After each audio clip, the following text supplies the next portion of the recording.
Hello there, Andy here again. Hopefully it'll be quite a quick one, but I say that quite often and it ends up being a 13-minute ramble, so I better get on with it really, hadn't I? Anyway, last night I went to a gig in Brighton, the Counting Crows and the Hold Steady, two great bands, and two bands who never hold anything back, and I think the two of them complemented each other perfectly, but I don't really want to talk about that. I just want to talk about sort of aspects of going to see bands, gigs, concerts, whatever, and this could probably relate to things like in the theatre or cinema or anything like that. Really, it doesn't really matter, I suppose. But just a thought that I don't go to a lot of gigs now. That's partly because of the cost of it. I mean, for that particular gig last night, it was in a reasonable venue, quite a good venue actually. But once you paid, you got your ticket and you've done those stupid booking fees and credit card fees and postage and all that sort of rubbish that they seem to add on now. You know, they see a price for a ticket and then you sort of have to put another 20% on it to actually get the full price, don't you? Which is one thing that annoys me anyway. Why should I have to pay a booking fee when that's what, you know, they're selling the ticket for damn God's sake. You know, they're promoting it. I suppose it's their way of making money. It's like lots of other things, you know, just add like cheap airfares and that. They keep adding, you know, you see a price which is like £5 and they add all these bits on. But once again, going off topic, but it's not cheap. That particular gig cost me, I suppose, around about £40, which I don't know what that is. That's $60, something like that, I suppose. But two very good bands, so in that respect I knew who the support band were as well, so that sort of made it a bit more bearable, I suppose. But that's not cheap if you do that very often. And I went on my own, I'm quite happy to go on my own. My wife wasn't interested. But if you sort of go with your partner or something, or a group of friends, it could cost you a lot of money. And the thing that amazes me, I got there in pretty good time. I saw people queuing up and I thought, I'm not going to queue up. So I went off and had a drink, come back and got into the venue, and we were all sitting there. I wanted to get there for the support band, which is my first of my points really.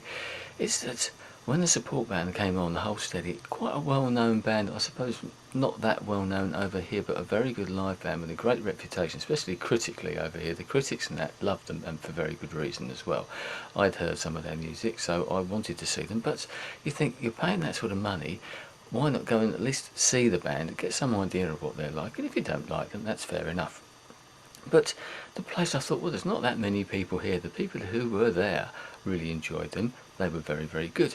But so many people were too busy. They were there, but they were in the bars and that. And you think, if you're actually in the venue, why not just take the trouble to actually go and see what you're paying for, what you're paying for good money for? So many people miss out on very good acts because all they're interested in is the headline act. That's all they want to see. They're the ones they know about, they've heard about or something.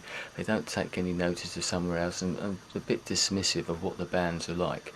And funny enough, I was talking to my wife about this, and she reminded me of an occasion when we went to see the band In Excess, the Australian band. This is about the time that they hit the big time.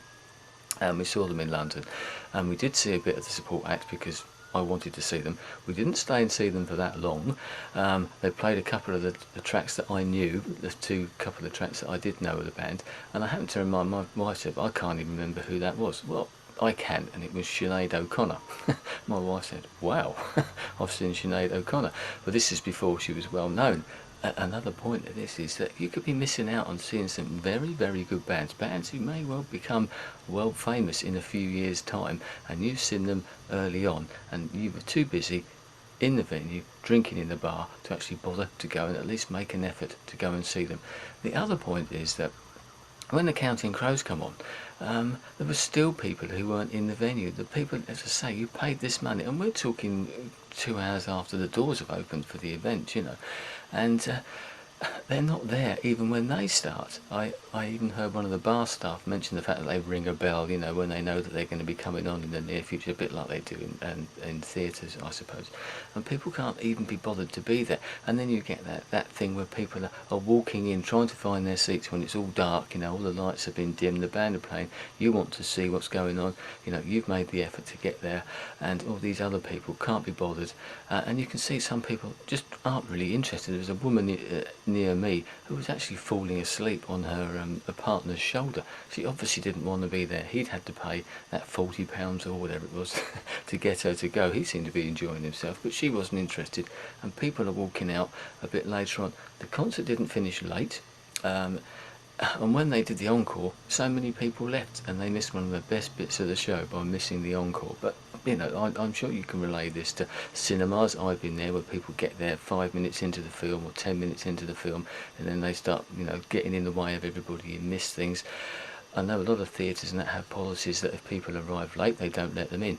Let's do that, and let's stick to that, and let's do that with concerts as well, and it would make the enjoyment of other people so much better. Because if you can't be bothered to get there for the start of the show, for the start of the main act, because you're too busy in the bar trying to get a few drinks, and you can take the drinks into the venue as well, then, you know, in my opinion, you shouldn't really be there in the first place, because you obviously don't care enough about what you're doing.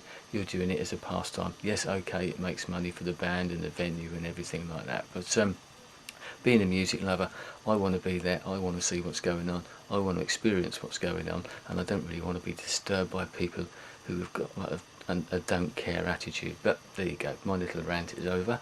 But if you ever get the chance to see either of those two bands, go and see them. Maybe I should start doing gig reviews as well. Anyway, I'm going to leave it there. Thanks for your time. I shall speak to you again soon. Goodbye.